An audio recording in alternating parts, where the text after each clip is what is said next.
Hey, welcome from Chair to CEO, the podcast for beauty pros who are ready to grow a business that feels just as good on the inside as it looks on the outside.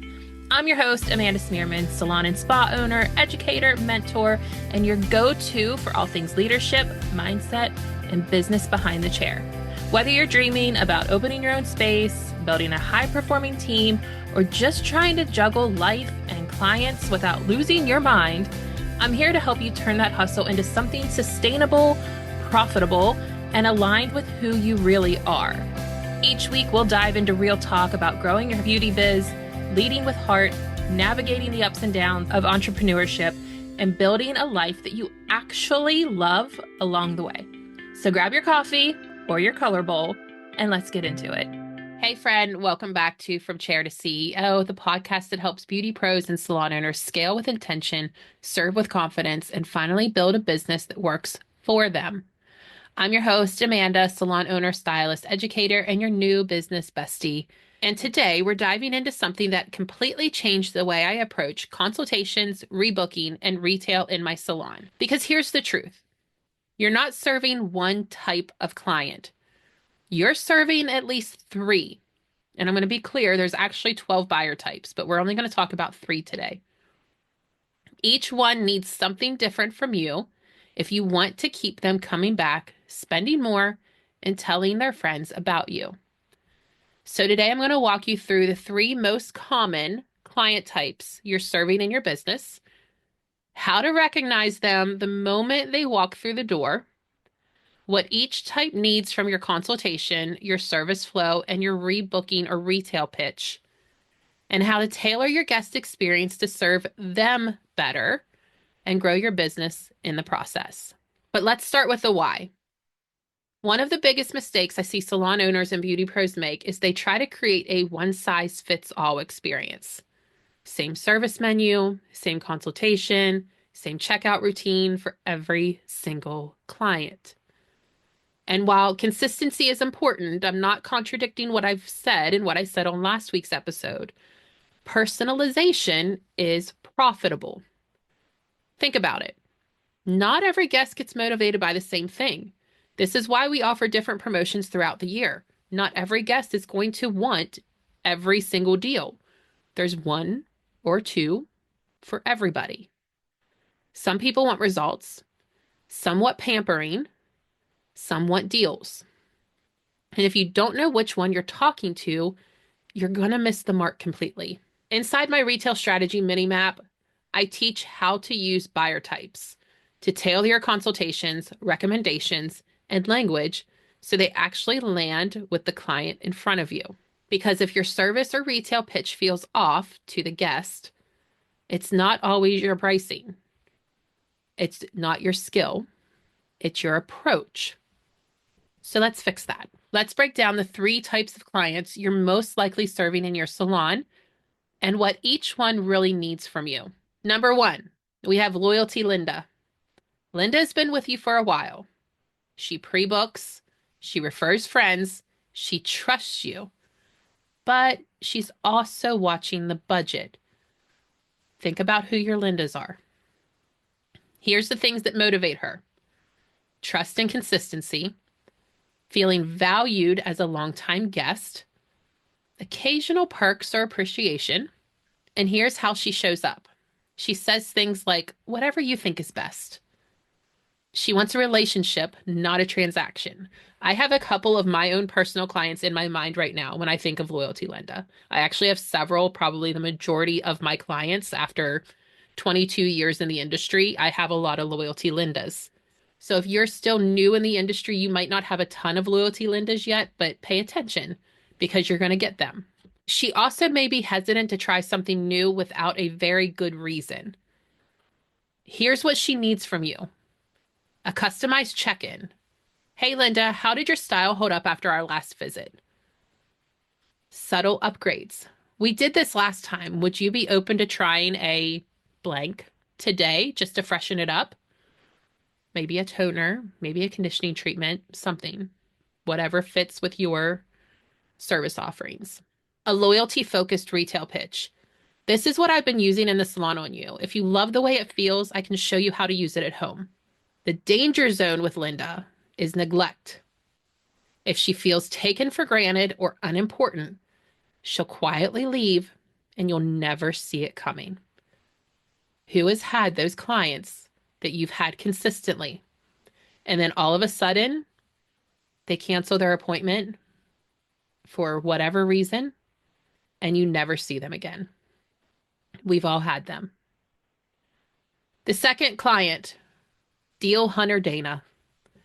Dana is watching every dollar. She's checking your pricing before she even books, and she'll downgrade or cancel if she doesn't see the value. Here's what motivates her: savings and perceived value. Transparency. No hidden fees, no hidden cost. She wants 100% transparency so she knows exactly what she's getting and what she's paying for. She almost wants a sense of getting more for less. Here's how she shows up. She says, just a trim, or what's the cheapest facial you have? She loves bundles, promos, and package deals. She's skeptical of add-ons unless there's a clear benefit. So here's what she needs from you: a clear consultation that focuses on results. For example, here's what we can do within your budget that will still give you blank. Bundled services or promotions. For example, if you ever want to add a treatment, we're doing $10 off when you bundle it with your regular service. Value-based retail suggestions. For example, this product will actually extend the life of your colors so you can go longer between visits, which saves you money. Are you picturing a specific client or clients in your head? A lot of newer stylists are going to have a good bit of Danas in their chair to begin with, especially if you're offering a lot of promotions to fill your book, which I'm not against. I'm totally for offering promotions to fill your book when you're a new stylist, but you're going to get some Deal Hunter Danas. The danger zone with Dana is feeling sold to. If she senses pressure, she'll shut down or ghost you. You'll never see her again. The third client is Upgrade-Ready Renee. Renee is ready to invest. She follows beauty trends. She wants the newest thing, and she's waiting for someone to tell her what's possible. Here's what motivates her: a transformation. She wants to see the difference. Feeling elevated or exclusive. Fast results and new experiences. Here's how she shows up. She says, I want something different. She follows your Instagram and saves photos. She's curious about treatments, but she isn't quite sure what's worth it. Here's what she needs from you, though: a bold, confident consultation. If you're ready for a change, here's what I recommend. Future pacing. I think next time we could add dimension with highlights. Want to talk about that today or save it for your next visit? She needs retail that enhances results. To really lock in this treatment, I recommend these 3 products. Want me to show you how I use them? And if you play your cards right, Renee's can become Linda's. But here's the danger zone with Renee: boredom. If you don't offer upgrades or creativity, she'll go find someone who will. This is a place that I see a lot of stylists fall victim to. You get so comfortable with your clients and you expect them to tell you when they want a change, or we almost talk them out of a change sometimes because we're scared of what they'll think or how they'll really like it. We get nervous ourselves that they will end up going to find somebody else who will give them that change. I've had it happen to me. I've watched it happen to my stylist. So now that you've met these 3 clients, let's talk about what to do with that information. At every step of your service, from the consultation to the shampoo bowl to the checkout, you should be adjusting your language based on who's in your chair. Take the tips from the scripting guide and things that we've talked about in the past. You need to be able to hone in on these clients and pinpoint who they are to be able to customize your verbiage for them, using the scripting guide as a base, but changing the verbiage as needed based on who you're talking to. Let's break it down. Here's some consultation tips. Start with open-ended questions. What's working for you? Is there anything you're not loving lately? Do you want to maintain or change anything today? Listen for their buyer type. Are they looking for value, transformation, or consistency? In-service education. For Linda, reinforce her loyalty and educate her gently. For Dana, explain why you're doing each step and what it saves or prevents.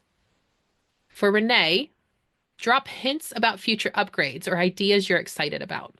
When it comes to checkout and rebooking, for Linda, let's go ahead and get you in for your next visit. I know your schedule feels fast.